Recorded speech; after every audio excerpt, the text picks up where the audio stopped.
It always begins with silence. Not the kind that soothes, not the soft stillness of night when the body eases into rest, but a silence with weight, a silence that feels placed on you like a hand pressing down from above. The walls carried at first, holding their breath as though they'd been warned of something you had not yet noticed. The air became dense, elastic, vibrating in a way that suggested the house had chosen this night to wake, and you had been too careless to prepare. The kitchen was ordinary in its layout, nothing strange in its appearance, and yet every detail was wrong. The clock above the door ticked too loudly, each second a blade carving deeper into the dark. The refrigerator hummed like an animal struggling to breathe. The blinds rattled against glass as though fingernails tested their patience. You leaned against the counter, telling yourself that houses always make sounds, that pipes expand, motors strain, shadows move. But your body did not believe you. Shoulders curled, lungs shortened, and a low, primitive warning fired through your chest. The first sign was small. At 2:14 a.m., the phone lit across the counter. Screen down, sound off, no vibration, and yet the glow spilled across the tiles like a flare. You flipped it over, expecting a message. Nothing. No calls, no texts, only the home screen in its familiar mess of icons. Comfort slipped in for a heartbeat, but the relief cracked when you noticed the battery. 77%. You remembered that exact number at dinner, hours earlier. A battery should bleed even slowly, but this one had frozen, as though time itself had stopped for it. You whispered the word glitch, clung to it like a rope. Glitch, bug, update, lies you wrapped around yourself while the silence in the room inly deepened, listening to the excuses. You carried the phone into the bathroom, determined to prove something ordinary still held true. But the mirror noticed you first. Reflections are loyal, immediate, obedient. Yours hesitated. Your arm rose, the reflection followed, a fraction of a second behind. Your eyes blinked, the reflection's eyes blinked late, pupils narrowing to vertical slits before smoothing into human circles again. You stumbled back, knocking the soap into the sink. The clatter sounded like a crash too large for the room. You slammed the door and swore never to open it again. From that point, mirrors became dangerous. Windows gleamed like threats. Every reflective surface became a dare you refused. You moved through the house, avoiding glances, keeping your head low, but the sensation of being watched did not fade. If anything, it grew sharper without the glass, as though refusing to look only made the thing behind your reflection hungrier. Then came the smell, burnt hair, sharp and sour, filling the air in pulses that aligned with your lungs. Inhale, it was there, curling down your throat. Exhale, gone, leaving the taste of ash. You ran your hands over baseboards, heaters, sockets. No smoke, no fire. The smell belonged to no object, no accident. It belonged to breath. It belonged to you. 3 o'clock dragged you into bargaining. You begged the silence to release you. Lights on, lights off. Curtains closed, curtains wide. Candles lit, candles smothered. Every arrangement failed. Darkness ignored your attempts. Instead, it pressed harder, static crawling into your ears until every other sound collapsed beneath it. You felt like a radio tuned to a dead channel, unable to catch the world beyond the interference. The knocks arrived, patient, deliberate. 3 taps at the front door. You froze halfway to the window. 3 more followed, the same rhythm, the same steady weight. You wanted to shout, but the throat locked, seized by a force older than speech. The hallway creaked as though a step had pressed against it, but when you looked, the space remained empty, swollen with air too heavy to breathe. The knocks multiplied, not just at the door, but at windows, at walls, at the ceiling, fingernails against plaster, always in sets of 3. You pressed your palms over ears until bone ached, but sound lives in places hands cannot reach. It throbbed inside your ribs, each knock an echo inside your chest. Fear should direct you, sharpen instincts, point to escape. This was not fear, this was collapse. A gravity pulling every choice away until only one remained. Sit, wait, listen. The hours warped. They did not pass, but stretched. Rubber pulled across endless distance. Rooms sagged into strange proportions, doorways narrowing, hallways lengthening. You blinked, but the distortion stayed. The house flexed around you, living, breathing, reshaping itself in rhythms you could not follow. Dawn was meant to heal. That was the thought that held you through the dragging night. But when gray light smeared across the blinds, the house did not notice. Shadows remained swollen, silence remained alive, and the smell pulsed with every breath. You reached for the phone again, praying for a change, for proof that the world still held you. 77%, the green icon unbroken. The battery refused to fall. You dropped the phone. The clatter rang across the kitchen, the first sound that belonged to you in hours. It startled you more than the knocks, more than the whispers. It reminded you that you were still inside your body, still tethered to something human. That was when you left. Shoes half tied, shirt half buttoned. You walked through the front door without locking it. You did not look at the clock, or the mirrors, or the walls that seemed to swell with unseen lungs. You stepped into the street and kept walking until the air no longer matched your breath, until silence was replaced with the clatter of trucks, bird song, the sharp crack of a car horn, human sounds, safe sound. The house remained behind, but it did not release you. Silence follows. You carried it out in your chest, and even now, far from those walls, you feel it return in thin slices of night. When clocks hesitate, when minutes refuse to move, you feel the air catch against your lungs. Inhale, the smell is back. Exhale, it is gone.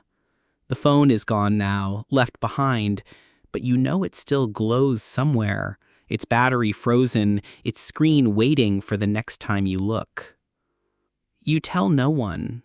People want stories with neat endings, monsters they can name, rooms they can avoid. Yours gives them nothing to hold. Only silence. Only waiting. Only the truth that leaving never means escaping. It only means delaying. You told yourself it ended the night you left, that silence belonged to the house and the house alone. But silence has a way of carrying itself across distance, folding neatly into bags, into pockets, into the corners of the mind. You woke in your new apartment weeks later and felt it there, pulsing through the drywall, waiting in the spaces where light doesn't reach. Different city, different walls, but the same breathless weight. You wanted to believe memory was playing tricks, that your mind was performing its cruel parlor games of suggestion, but the body recognized before the brain admitted. Muscles locked, skin chilled. The air grew thick. You hadn't escaped. You had only changed the scenery. At first it visited in small ways, ways you could pretend were normal. The refrigerator light stayed on long after the door was closed, shining from its scenes at night like a lantern locked in steel. The clock hands reversed without moving, not rewinding, but sliding backward as though dragged. Shadows stretched in directions their owners didn't stand. You told yourself exhaustion explains anything if you let it. Work, stress, hunger, dehydration. But explanations are nothing but bandages over wounds you refuse to see. The silence underneath kept listening. One night you woke to find your phone lit across the dresser. Same frozen battery, 77%. You had thrown the old one away, left it behind in the first house, but the number followed you. It mocked you from the new screen, daring you to deny it. You turned the device face down, but the glow still reached the ceiling, a sickly green halo. When you picked it up, the second hand of the lock screen clock didn't move. Not forward, not back. Just still, as though time itself had paused to remind you it could. The mirror in the hallway grew restless after that. You had avoided them since the first night, trained yourself to keep eyes lowered, but avoidance doesn't change rules. Reflections demand acknowledgement. This one pulsed with a hunger you could feel without looking. You walked past it once, twice, 3 times, refusing to turn your head. On the 4th, you slipped. The glass caught your face at the corner of vision. The reflection did not. It lingered behind, smiling in ways your lips never moved. You threw a blanket over it and nailed it in place, but fabric can't hold glass. At night, you hear it breathing through the threads. The smell returned too. Burnt hair, sour and sharp. Only this time it wasn't timed to breath. It was timed to heartbeat. Each thud in your chest carried the scent. Stronger, weaker, stronger, weaker. You pressed hand to chest and felt the rhythm match perfectly, as though every pulse squeezed out another note of rot. You begged your heart to slow. It only beat faster. The air stank of it until you gagged. When the smell finally retreated, you lay on the floor gasping, afraid that if you moved too quickly it would come back angrier. The knocks found you again. Not at the door this time, but from the inside. Wardrobe, pantry, pipes. Each one carried patience. 3 taps, always 3. They came at irregular hours, sometimes at midnight, sometimes mid-afternoon, once even as you sat with company, conversation drying in your throat because you knew they hadn't heard it. Only you did. Their smiles continued, their voices continued, but you heard the rhythm clear as bone on wood. You smiled back and lied through your teeth while your chest echoed with the sound. You began to lose time. Minutes collapsed. You would check the clock at 7 and again at 7, no second in between, as though the world had skipped. Sometimes the opposite happened. Minutes stretched.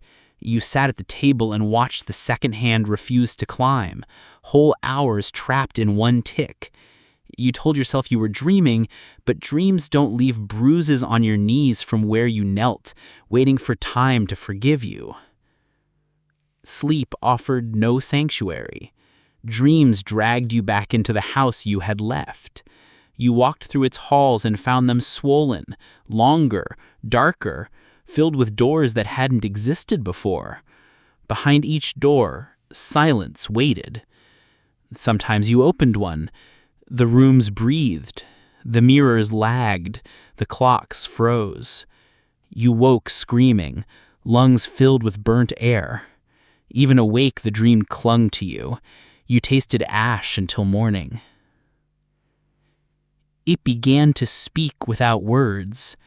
Not voices, not sentences, but impressions pressed into thought. You would stand in the kitchen and suddenly know you were being measured.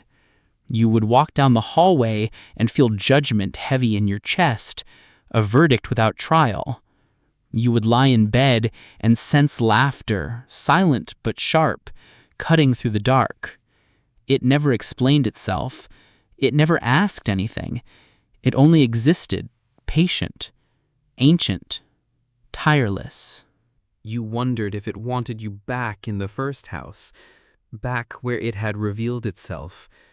Maybe it was angry you had left. Maybe the silence was territorial. But the thought collapsed when you realized territory doesn't matter. Distance doesn't matter. Houses don't matter. The thing lives in pause, in hesitation, in the gap between seconds, and gaps follow everywhere. By now, your body carried permanent marks. Eyes refused rest. Muscles trembled. Heart stumbled in irregular rhythms. Doctors told you stress, told you anxiety, told you exhaustion. You nodded and pretended belief, swallowing their pills that did nothing. What cure can mend something older than language? What medicine erases silence? You tried rituals, salt lines, burning sage, candles and prayers borrowed from traditions you had no right to touch. None of it mattered. Silence is older than fire, older than salt, older than every name humans invented. It ate the rituals whole and grew stronger. You stopped bringing people to your home. They never saw what you saw. Their eyes slid past mirrors without hesitation.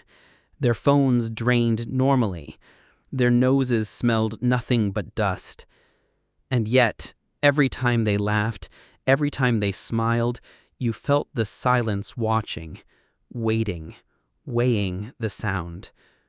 You couldn't risk them hearing the knocks, couldn't risk them noticing the lag, couldn't risk sharing the attention. Isolation became survival. You closed curtains, unplugged clocks, stuffed towels under doors. Still, it seeped through. Silence doesn't respect walls. You moved again, another apartment, then another. Cities changed, walls changed, furniture changed. The silence remained. 77 remained. Mirrors remained. Breath matched, heartbeat matched. Some nights you considered surrender. Not suicide, not escape, just surrender. Walking into the mirror and letting the lag take you. Breathing the air until the smell became permanent. Knocking back 3 times in answer. You imagined what it would feel like to stop resisting. To let silence fill every cell until there was no room left for sound. Maybe that was what it wanted. Maybe that was why it waited. You haven't done it yet. Some thread of human stubbornness keeps you tethered. You walk streets at dawn, chasing noise, filling ears with engines and arguments, with music turned too high. You force yourself into crowds, let strangers press against you, surround you, bury you in their chaos. For moments it works. Noise smothers silence. But when crowds disperse, when music cuts, when traffic fades, silence rises again, patient as ever.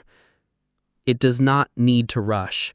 It has all the time that exists between seconds, all the gaps between breaths, all the spaces between heartbeats. It does not grow tired. It does not grow weak. You know it will outlast you. And when you lie awake at night, counting the seconds you no longer trust, you understand what it always wanted you to understand. You were never living in the house. The house was living in you.